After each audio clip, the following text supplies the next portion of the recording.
যে আপনারা গত 1 মাসে কত লোকের চাকরি দিয়েছেন, কারণ তাদের এই আন্দোলনের এই চাকরি মেধার বিনিময়ে চাকরি, এটার জন্যই আন্দোলনটা হয়েছিল।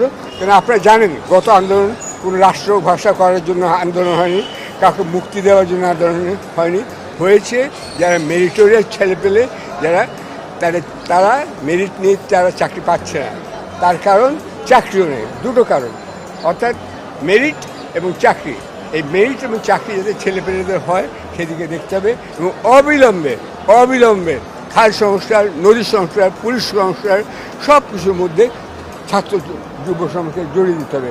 আমি তো দেখলাম না এই 1.5 মাসে কেউ বলল যারা আন্দোলন করলো তারা কোথায় গেল, তাদের তো কোথাও আমি দেখছি না। তাদেরকে কাজ দিতে হবে, কাজের জন্য তারা আন্দোলন করেছে, তাদের কাজের বলতে হবে আমি 1 মাসের মধ্যে এতগুলো কাজ শেষ করবো। প্রতি মাসে আপনাদের উচিত আমাকে ইন্টারভিউ না করে উপদেষ্টা পরিষদে যারা আছেন তাদেরকে ইন্টারভিউ করেন যে আপনারা গত 1 মাসে কত লোকের চাকরি দিয়েছেন, কারণ তাদের এই আন্দোলনের এই চাকরি মেধার বিনিময়ে চাকরি, এটার জন্যই আন্দোলনটা হয়েছিল এবং সেই জন্যই আপনারা ক্ষমতা আছেন। তাদের ম্যান্ডেট কি? আমি তো বলতেই পারি আপনারা অবৈধভাবে আছেন, আমাকে কেন এখানে আসতে হবে? তারা কী করে কেন ওখানে বসে আছেন?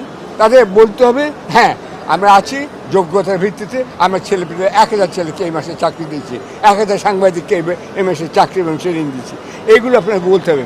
ছেলেপেলেদের, তরুণদের আপনারা চাকরির ব্যবস্থা নিশ্চিত করুন।